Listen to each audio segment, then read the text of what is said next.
మీ సమస్యకు జవాబు దొరకలేదా?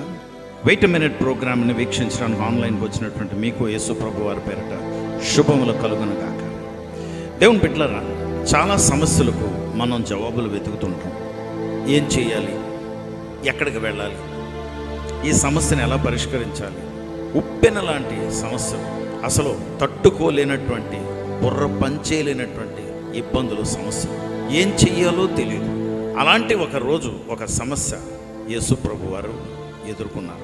ఆయన ఒక కొండ ప్రాంతంలో ఉన్నారు. యోహాను సువార్త 6వ అధ్యాయంలో ఉంది ఆ అంశము. ఆయన దగ్గరికి జన సమూహము వస్తూ ఉంటుండగా చూశారు. చూస్తూ ఉంటుండగా యేసు ప్రభు వారిని చూసి వారికి ఆకలి వేస్తుంది, భోజనము పెట్టే సమయం అని ఆయన గమనించి ఫిలిప్పు వైపు తిరిగి వీరికి రొట్టెలు కొని తీసుకొచ్చి ఇవ్వాలి, ఎలాగా అని ఫిలిప్పుని చూసి అడుగుతున్నారు. దేవుని బిడ్డలారా, ఇప్పుడు సమస్య ఏంటంటే అక్కడ జన సమూహానికి భోజనం పెట్టాలి. భోజనం పెట్టాలంటే మనము సాధారణంగా డబ్బుల మీద వెంటనే మన ఆలోచన వెళ్ళిపోతుంటాం. ఎందుకంటే ఈ మ్యారేజ్ సీజన్ కనుక 200 మందికి భోజనం అయితే 25,000, 300 మందికి అయితే 35,000 అని ఇలా లెక్క పెడుతుంటాం కదా. అలాగే ఫిలిప్పు ఇంతమందికి భోజనం పెట్టాలంటే ఎన్ని నెలల జీతాలు అయ్యా తీసుకురావాలి, ఎక్కడ సరిపోతాయి అయ్యా రొట్టెలు, ఎక్కడ దొరుకుతాయి కొనటానికి? ఒకవేళ షాపులో కానీ ఉన్నా ఒక షాపులో ఎక్కడ సరిపోతాయి, జీతాలు ఎక్కడి నుండి తీసుకురాము, డబ్బులు ఎక్కడి నుండి వస్తాయని డబ్బుల రూపంలో చూస్తున్నాడు. అంతేకాదు అవైలబిలిటీ ఆఫ్ ద మెటీరియల్, అంటే ఆ రొట్టెలు ఎక్కడ దొరుకుతాయని చూస్తున్నాడు. కానీ విచిత్రమైనటువంటి మాట 6వ వచనంలో ఉంది. ఏమనంటే ఇంగ్లీష్ బైబిల్లో Jesus new in his mind what to do అని ఉంటుంది. అంటే యేసు ప్రభు వారి మనసులో ఏం చెయ్యాలి అనేది ముందుగానే ఆయనకి తెలుసు. ఏ సమస్య అయినా ఎలా పరిష్కరించాలో యేసు ప్రభు వారికి తెలుసు. అది ఆయన సమస్య కాదు, నీ సమస్య. ఆయనకి సమస్యలే ఉంటాయండి, దేవుడు ఆయన. ఒకవేళ సమస్య లాంటిది ఏదైనా ఉన్నా ఇది ఎలాగా తలపట్టుకుని కూర్చునేవాడైతే ఆయన దేవుడు కాడు. He knows the end from the beginning, అంటే ఆది నుండి అంతమేంటో ఆయనకు తెలుసు. కనుక ఏది ఎప్పుడు ఎలాగొస్తుందో, ఎక్కడి నుండి వస్తుందో, దాన్ని ఏం చేయాలో అన్నీ ఆయనకు తెలుసు.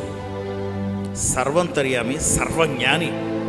కనుక అంతమంది జనాలు ఆయన దగ్గరికి వస్తూ ఉంటుండగా వారికి భోజనం పెట్టాలని తెలిసినప్పుడు ఫిలిప్పుని మరి ఎందుకు అడిగారు అంటే అక్కడే రాయబడ్డది, ఫిలిప్పుని పరీక్షించుటకు. అందుకే నీ జీవితంలో ఏ సమస్య వచ్చినా అది పరీక్షగా ఉందన్నమాట. అందుకే ఈ పరీక్ష పాస్ అవటం ఎలాగో నీకు తెలియదు కనుక కాపీలు కొట్టడం కాదు. అంటే ఎవరిదో చూసి కాపీ కొట్టడం అంటే అక్కడ పక్కింటి వాళ్ళు ఏం చేస్తారో మనం అలా చేద్దామని కాదు. లేదా ఈ సమస్యను పరిష్కరించుకోవటానికి నేను ఏది అమ్మేయటం, ఏది ఎక్కడి నుండి ఏ అప్పు తేరటం అనేది కాదు.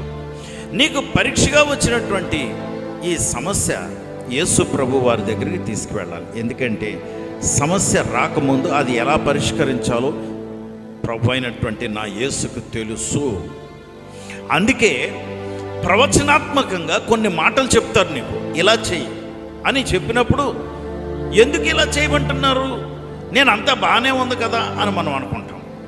ఎందుకు ఇలాగంటున్నారు, నేను బాగానే చేస్తున్నాను కదా, లేకపోతే నేను వెళ్తున్నాను కదా, నేను పొందుకున్నాను కదా అనుకుంటాం. కానీ ఎందుకు ఆయన చెప్తున్నాడో ఆయనకు తెలుసు. ఆయన చెప్పినటువంటి మాటను మనం వింటే సమస్యలన్నీ కూడా పరిష్కారం అయిపోతూ ఉంటాయి. ఏ సమస్య కూడా నీకు రాదు. దేవుని బిడ్డ, సమస్యలు వచ్చినా పరిష్కరించే ప్రభువుని మనం కలుగున్నాం కనుక మనము తప్పకుండా జవాబులు పొందుకుంటాం.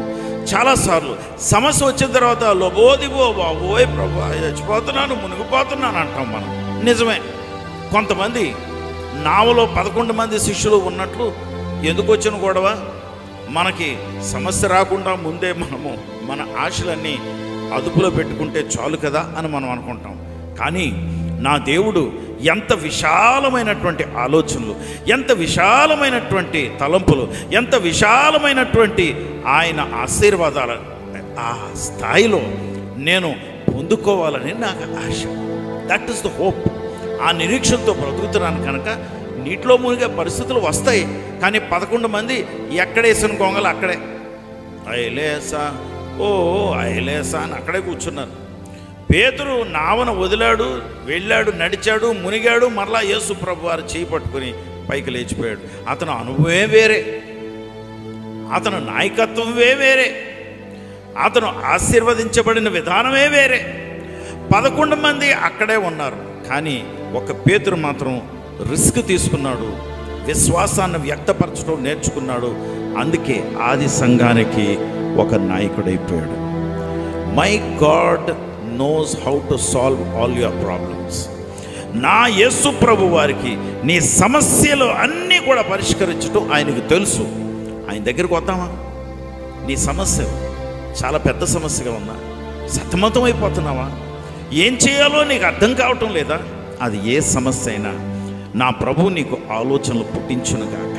నీవు అభివృద్ధి చెందటానికి గల ఆటంకాలన్నీ నా యేసు తొలగించడానికి ఇష్టపడుతున్నాడు. ఆయన్ని ప్రతిరోజు మనము ఆయన దగ్గరికి వెళ్ళి ప్రార్థన చేసి సంప్రదించి ఆయన్ని మనము పూజిద్దాం, ఆరాధిద్దాం. అప్పుడు సమస్యలు వచ్చినప్పుడు చాలా ఈజీగా నా ప్రభు ఉన్నాడు కదా, ఆయన దగ్గరికి వెళ్దాం అన్న కాన్ఫిడెన్స్ ఉంటుంది మనకి. లేకపోతే లబోదిబో బాబోయ్ బాబోయ్ అని ఆయన దగ్గర పెరగడం. అఫ్కోర్స్ అప్పుడు కూడా ఆయన లేపేస్తాడు.